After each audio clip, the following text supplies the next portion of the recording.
ತಂಗಾಳಿ ಬೀಸಿದಾಗ ಹೂವಾಯಿತು ಹಿಮನ. ಸಂಚಿಕೆ 102. ಗೋಪಿನಾಥ್ರವರು ಹೇಳಿದಂತೆ 1 ವಾರದ ನಂತರ ಖ್ಯಾತಿ ಹಾಗೂ ಅದ್ವಿಕ್ನ ಜೊತೆ ತಮ್ಮ ಮನೆಗೆ ಹೊರಟು ನಿಂತಾಗ ಆಜ್ಞಾಳ ಅಳು ಜೋರಾಗಿತ್ತು. ಮಮ್ಮಿ, ಪಪ್ಪ ಹೋಗಬೇಡಿ, ಚೋಟು ಅಣ್ಣ ನೀನು ಹೋಗಬೇಡ ಎಂದು ಗೋಗರೆದವಳೆ ಅದ್ವಿಕ್ನ ಕೈ ಹಿಡಿದಳು. ಅಕ್ಕ, ಜೂನಿಯರ್ ಪಾಪು ಯಾಕೆ ನಮ್ಮ ಜೊತೆ ಬರ್ತಿಲ್ಲ? ಖ್ಯಾತಿಯನ್ನು ಕೇಳಿದ ಅದ್ವಿಕ್. ಯಾಕೆ ಅಂದರೆ ಪುಟಾಣಿ ಇನ್ಮೇಲೆ ಇಲ್ಲೇ ಸ್ಕೂಲಿಗೆ ಹೋಗ್ತಾಳೆ, ಅದಕ್ಕೆ ನಾವು ವಾರಕ್ಕೊಮ್ಮೆ ಬಂದು ಪುಟಾಣಿ ಜೊತೆ ಇರ್ತೀವಿ. ಈಗ ಅವಳು ನಮ್ಮ ಜೊತೆ ಬರಲ್ಲ. ತಮ್ಮನನ್ನು ಸಂತೈಸಿದ ಖ್ಯಾತಿಗೆ ಆಜ್ಞಾಳ ಅಳು ನೋಡಲಾಗಲಿಲ್ಲ. ಅವಳನ್ನು ಅಪ್ಪಿ ಮನಸಾರೆ ಮುದ್ದಿಸಿದವಳು, ನನ್ನ ಪುಟಾಣಿ ಜಾಣೆ ಅಲ್ವಾ, ಅಳಬಾರ್ದು ಎಂದು ಅವಳ ಕಣ್ಣೊರೆಸಿದವಳೆ. ಮಮ್ಮಿ ನಿನ್ನೆ ಹೇಳಿದ್ನಲ್ಲ ಪುಟಾಣಿ, ಇನ್ಮೇಲೆ ನೀನು ಅಪ್ಪ ಮತ್ತು ಅಜ್ಜಿ ತಾತ ಎಲ್ಲರ ಜೊತೆ ಈ ಮನೆಯಲ್ಲಿ ಇರಬೇಕು. ಮಮ್ಮಿ ಮತ್ತು ಪಪ್ಪ ವಾರಕ್ಕೊಮ್ಮೆ ಬಂದು ನಿನ್ನ ಜೊತೆ ಇರ್ತೀವಿ. ನೀನು ಇಷ್ಟು ವರ್ಷ ನಿನ್ನ ಅಪ್ಪನಿಂದ ದೂರ ಇದ್ದೆ ಅಲ್ವಾ, ಇನ್ಮೇಲೆ ಅವರ ಪ್ರೀತಿ ನಿನಗೆ ಮಾತ್ರ. ಅವರ ಜೊತೆ ಆಟವಾಡು, ಮಾತಾಡು, ಓದು. ಇನ್ಮೇಲೆ ಪುಟಾಣಿಯ ಬೆಸ್ಟ್ ಫ್ರೆಂಡ್ ಆಕರ್ಷ್ ಎಂದು ಮತ್ತೊಮ್ಮೆ ತಿಳಿ ಹೇಳಿದಳು ತನ್ನ ದುಃಖವನ್ನು ಮರೆಮಾಚಿ. ತನ್ನ ನೋವು ಯಾರಿಗೂ ತಿಳಿಯಬಾರದು ಎಂದುಕೊಂಡು ಮನೆಯಿಂದ ಹೊರಗೆ ಓಡಿದಳು. ಅವಳಿಗೆ ಒಮ್ಮೆ ಮನಸಾರೆ ಅಳಬೇಕು ಎಂದನಿಸಿತು. ಇಷ್ಟು ದಿನ ಮುದ್ದು ಮಗಳ ಸಾಮೀಪ್ಯದಲ್ಲಿ ಮಗುವಾಗಿದ್ದವಳಿಗೆ ಹೇಗೊಂದು ದಿನ ಬರುವುದು, ತಾನು ತನ್ನ ಮಗಳಿಂದ ದೂರ ಹೋಗುವ ಸಂದರ್ಭ ಬರಬಹುದು ಎಂಬ ಅರಿವಿರಲಿಲ್ವಲ್ಲ. ಪರಿಸ್ಥಿತಿಗೆ ಹೊಂದಿಕೊಳ್ಳಲು ಅವಳಿಗೂ ಸಮಯ ಬೇಕಾಗಿತ್ತು. ಚೋಟು, ನೀನು ನಿಮ್ಮ ಅಕ್ಕನ ಜೊತೆ ಇರು, ನನಗೆ ಬರ್ತೀನಿ, ಅದ್ವಿಕ್ ಬಳಿ ಹೇಳಿದ ಅದ್ರಿತ್. ಸರಿ ಬಾವಾ ಎಂದ ಅದ್ವಿಕ್ ಅಲ್ಲಿಂದ ಹೊರಗೆ ಓಡಿದ. ಪಾಪು ಎಂದು ಮಗಳ ಬಳಿ ಬಂದ ಅದ್ರಿತ್ ಅವಳನ್ನು ಮುದ್ದು ಮಾಡಿದವ ಅವಳ ಕಿವಿಯಲ್ಲಿ ಏನೋ ರಹಸ್ಯ ಹೇಳಿದಾಗ ಸಂತೋಷದಿಂದ ಕಣ್ಣರಳಿಸಿದ ಆಜ್ಞಾ, ನಿಜಾನ ಪಪ್ಪ ಎಂದು ಕೇಳಿದಳು. ಹ್ಞೂ ಪಾಪು ಎಂದ ಚಂದದ ನಗು ಬೀರುತ್ತಾ. ನಾನು ಅಳೋದಿಲ್ಲ ಪಪ್ಪ, ಬಾಯ್ ಎಂದಳು ಮುದ್ದಾಗಿ ನಗುತ್ತಾ. ಎಲ್ಲರಿಗೂ ಹೋಗಿ ಬರುವೆ ಎಂದು ತಿಳಿಸಿದವ ಅಲ್ಲಿಂದ ಹೊರನಡೆದ. ಮನೆಯನ್ನೊಮ್ಮೆ ನೋಡಿದವ ಖ್ಯಾತಿಯ ಬಳಿ ಬಂದ. ಅವಳು ಅಳುತ್ತಿದ್ದಳು. ಅವಳನ್ನು ನೋಡಿ ಅದ್ವಿಕ್ ಸಹ ಅಳುತ್ತಿದ್ದ. ಇಬ್ಬರನ್ನು ಸಂತೈಸಿದವ ಇಷ್ಟು ಹೊತ್ತು ತಡೆದಿದ್ದ ಕಣ್ಣೀರನ್ನು ಹರಿಯಲು ಬಿಟ್ಟ. ಮೂವರು ಮನೆಯಿಂದ ಹೊರಟಾಗ ಎಲ್ಲರ ಕಣ್ಣಂಚು ಒದ್ದೆಯಾಗಿತ್ತು. ಆದರೂ ಅದ್ರಿತ್ ಏನು ಹೇಳಿ ಮಗಳನ್ನು ಸಂತೈಸಿದ ಎಂಬ ಕುತೂಹಲ ಎಲ್ಲರ ಮನದಲ್ಲಿತ್ತು. ಪುಟ್ಟಿ, ಪಪ್ಪ ಏನಂದ್ರು? ಮುಕುಂದರವರು ಆಜ್ಞಾಳನ್ನು ಕೇಳಿದಾಗ, ನಾನು ಅಪ್ಪ ಮತ್ತು ನಿಮ್ಮೆಲ್ಲರ ಜೊತೆ ಹ್ಯಾಪಿಯಾಗಿ ಇರಬೇಕಂತೆ. ಆಗ ಪಪ್ಪ ಮತ್ತು ಮಮ್ಮಿ ನನಗೆ ಪುಟ್ಟ ತಮ್ಮನನ್ನು ಕೊಡ್ತಾರಂತೆ. ಅವನು ನನ್ನ ಜೊತೆ ಆಟ ಆಡ್ತಾನಂತೆ. ಸಂತೋಷದಿಂದ ಕುಣಿದಳು ಆಜ್ಞಾ. ಅವಳ ಮಾತಿಗೆ ಎಲ್ಲರ ಮುಖದಲ್ಲೂ ನಗು ಮೂಡಿತು. ಆಕರ್ಷ್ ಅದ್ರಿತ್ ದಂಪತಿಗಳಿಗೆ ಮನದಲ್ಲೇ ಕೃತಜ್ಞತೆ ಸಲ್ಲಿಸಿದ. ಲಕ್ಷ್ಮೀಕಾಂತ ದಂಪತಿಗಳು ಮೊಮ್ಮಕ್ಕಳ ದಾರಿ ಕಾಯುತ್ತಾ ಕುಳಿತಿದ್ದರು.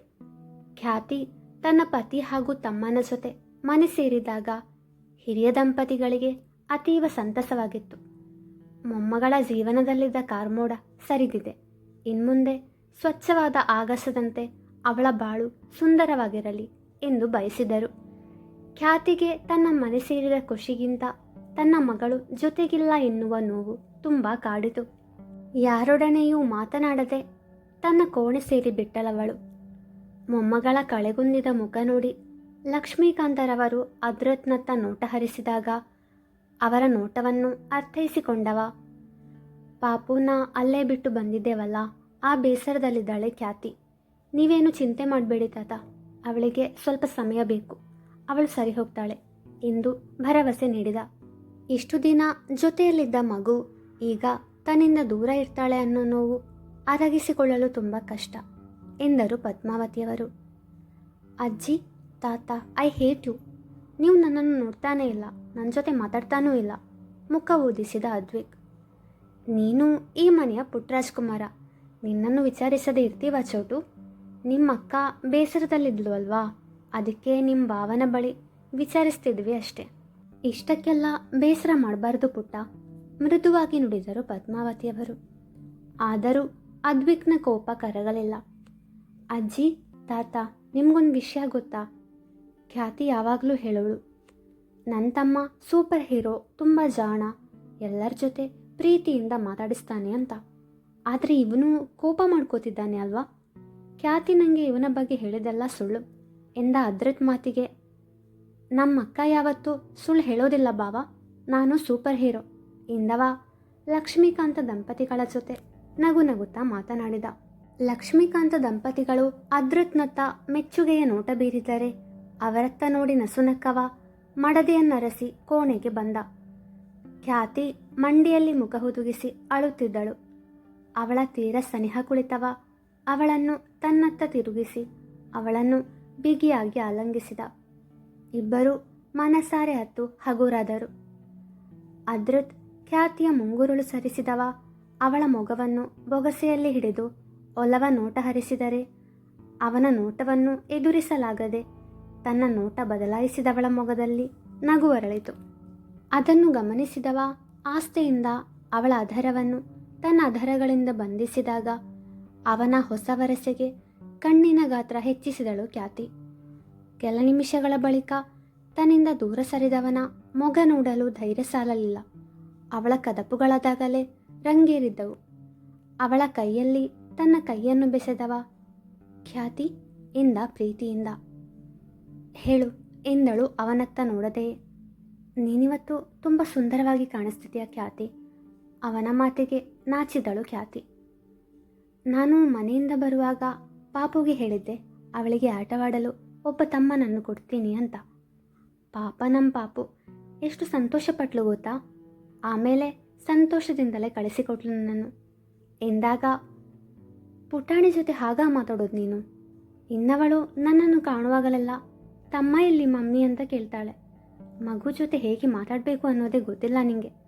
ತನ್ನ ಹಳೆ ವರಸೆಗೆ ಬಂದವಳು ಅವನನ್ನು ತರಾಟೆಗೆ ತೆಗೆದುಕೊಂಡಿದ್ದಳು ಖ್ಯಾತಿ. ನಾನು ಪಾಪು ಬಳಿ ತಪ್ಪಾಗಿ ಏನು ಹೇಳಲಿಲ್ಲಪ್ಪ. ನೀನು ಒಪ್ಪಿದ್ರೆ ನಾವು ಆದಷ್ಟು ಬೇಗ ಪಾಪುಗೆ ಎಂದವ ಅವಳ ತೀರ ಸನಿಹ ಬಂದಾಗ ಅವನನ್ನು ತಳ್ಳಿದವಳು. ಅದೆಲ್ಲ ನಮ್ಮ ಮನೆಗೆ ಹೋದ್ಮೇಲೆ ಯೋಚಿಸೋಣ ಎಂದು ಕೋಣೆಯಿಂದ ಹೊರಬಂದಳು. ಅಕ್ಕ, ಬಾವ ಏನಾದರೂ ಸ್ವೀಟಾಗಿ ಕೊಟ್ರಾ? ಸ್ತುತಿಯ ಮಾತಿಗೆ ಮೆತ್ಗೆ ಮಾತಾಡೆ ಎಂದು ತನ್ನ ಅಂಗೈಯಿಂದ ಅವಳ ಬಾಯಿ ಮುಚ್ಚಿದಳು ಖ್ಯಾತಿ. ಕೈ ತೆಗೆಯುವಂತೆ ಸನ್ನೆ ಮಾಡಿದಳು ಸ್ತುತಿ. ಈಗೇನೋ ಮಮ್ಮಿ ಪಪ್ಪ ಇಲ್ಲಿಲ್ಲ, ಅವರ ಮುಂದೆ ಹೀಗೆಲ್ಲ ಮಾತಾಡಬೇಡ ಸ್ತುತಿ ಪ್ಲೀಸ್, ನನಗವರನ್ನು ಫೇಸ್ ಮಾಡೋಕ್ಕೆ ಕಷ್ಟ ಆಗುತ್ತೆ ಎಂದ ಖ್ಯಾತಿ ತನ್ನ ಕೈ ಹಿಂದೆಗೆದಳು. ಅಂದರೆ ನಾನು ಹೇಳಿದ್ದು ನಿಜ. ಬಾವ ಕೊಟ್ಟ ಸ್ವೀಟ್ಗೆ ನೀನು ಹೀಗೆ ಬ್ಲಶ್ ಆಗಿರೋದು. ಅಕ್ಕ, ಹಾಗಾದರೆ ಆದಷ್ಟು ಬೇಗ ನಾನು ಚಿಕ್ಕಮ್ಮ ಆಗ್ತೀನಲ್ವ ಎಂದು ಕಣ್ಣು ಮಿಟುಕಿಸಿದಳು ಸ್ತುತಿ. ಸ್ತುತಿ, ಹೋಗಿ ಓದ್ಕೋ, ಗಂಭೀರತೆ ನಟಿಸಿದಳು ಖ್ಯಾತಿ. ಅಕ್ಕ, ಓದಿ ಓದಿ ಸಾಕಾಯ್ತು ಕಣೆ, ಒಂದು ಬ್ರೇಕ್ ತಗೊಳ್ಳೋಣ ಅಂತ ರೂಮಿಂದ ಹೊರಬಂದೆ ಎಂದ ಸ್ತುತಿ. ನಾವೀಗ ಒಂದು ರೀಲ್ಸ್ ಮಾಡೋಣವಾ? ಅದೇ ಈಗಿನ ಟ್ರೆಂಡಿಂಗ್ ಸಾಂಗ್ ಇದೆಯಲ್ಲ, ಬಂದರು ಬಂದರು ಬಾವ ಬಂದರು, ಆ ಸಾಂಗ್ಗೆ ಎಂದು ಓರೆಗಣ್ಣಿನಿಂದ ತನ್ನ ಅಕ್ಕನತ್ತ ನೋಡಿದಳು. ಸ್ತುತಿ, ನೀನು ತುಂಬ ಬದಲಾಗಿದೆಯಾ ಕಣೆ, CA ಓದೋ ಮೂತಿನ ಇದು ಎಂದು ಕೇಳಿದ ಖ್ಯಾತಿಗೆ, CA ಓದೋರ ಮೂತಿ ಹೇಗಿರುತ್ತೆ ಅಕ್ಕ ಎಂದು ಅಮಾಯಕಳಂತೆ ಕೇಳಿದಳು ಸ್ತುತಿ. ಖ್ಯಾತಿ ಅವಳ ಮಾತಿಗೆ ಉತ್ತರಿಸಲಾಗದೆ ತನ್ನ ಅಜ್ಜಿ ಹಾಗೂ ತಾತನ ಜೊತೆ ಕುಳಿತು ಹರಡತೊಡಗಿದಳು. ಮೊಮ್ಮಗಳ ಮೊಗದಲ್ಲಿದ್ದ ನಗು ನೋಡಿ ಹಿರಿಯ ದಂಪತಿಗಳಿಗೆ ನೆಮ್ಮದಿ ಎನಿಸಿತು. ಸಂಜೆ ಅಷ್ಟರಲ್ಲಿ ಗೋಪಿನಾಥ್ ದಂಪತಿಗಳು ಮನೆಗೆ ಮರಳಿದರು. ಮಗಳು ಹಾಗೂ ಒಳೆಯನನ್ನು ಕಣ್ತುಂಬಿಕೊಂಡು ಸಂತಸಪಟ್ಟರವರು. ಮಮ್ಮಿ ಮಮ್ಮಿ ಎಂದು ಆಶಾರವರ ಹಿಂದೆ ಮುಂದೆ ತಿರುಗುತ್ತಿದ್ದ ಅದ್ವಿಕ್ನ ಕಂಡು ಖ್ಯಾತಿಗೆ ಆಜ್ಞಾಳ ನೆನಪಾಯಿತು. ತನ್ನ ಮೊಬೈಲ್ನಿಂದ ಪಾರಿಜಾತರವರಿಗೆ ವಿಡಿಯೋ ಕರೆ ಮಾಡಿದವಳು ಆಜ್ಞಾ ಜೊತೆ ತುಂಬ ಹೊತ್ತು ಹರಟಿದಳು. ರಾತ್ರಿ ಎಲ್ಲರ ಊಟವಾದ ನಂತರ ಗೋಪಿನಾಥ್ರವರು, ಖ್ಯಾತಿ ಮುಂದೆ ಏನು ಮಾಡಬೇಕು ಅಂತಿದ್ಯಾ ಎಂದು ಅವಳ ಭವಿಷ್ಯದ ಬಗ್ಗೆ ಪ್ರಶ್ನಿಸಿದರು. ಪಪ್ಪ, ಅದು ನಾನು ಎಂದವಳು ಅದಾಗಲೇ ಒಂದು ನಿರ್ಧಾರವನ್ನು ಕೈಗೊಂಡಿದ್ದಳು. ಹೇಳು ಬಂಗಾರಿ, ಪೀಟಿಕೆ ಯಾಕೆ?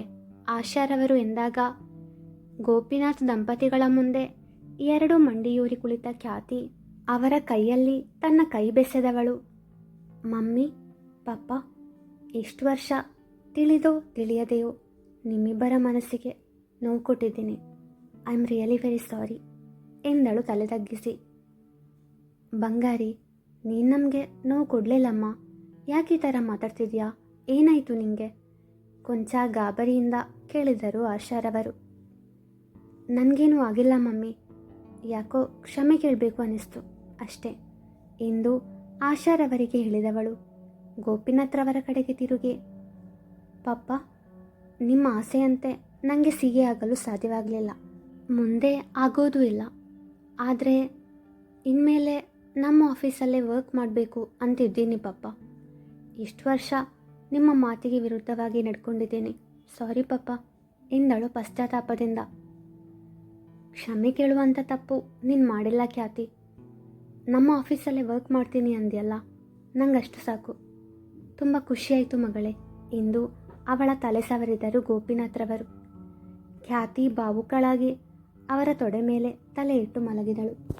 ಆ ದೃಶ್ಯ ಅಲ್ಲಿದ್ದ ಎಲ್ಲರ ಮೊಗದಲ್ಲೂ ನಗು ಮೂಡುವಂತೆ ಮಾಡಿತು. ತಂದೆ ಮಗಳ ಬಾಂಧವ್ಯ ಸರಿಯಾಗಿದ್ದು ಕಂಡು ಲಕ್ಷ್ಮೀಕಾಂತ ದಂಪತಿಗಳು ಹಾಗೂ ಆಶಾರವರಿಗಾದ ಸಂತೋಷ ಅಷ್ಟಿಷ್ಟಲ್ಲ. ತನ್ನವಳ ಬದಲಾವಣೆಗೆ ಅದ್ರತ್ ಸಹ ಮೆಚ್ಚುಗೆ ಸೂಚಿಸಿದ. ಮುಂದುವರಿಯುವುದು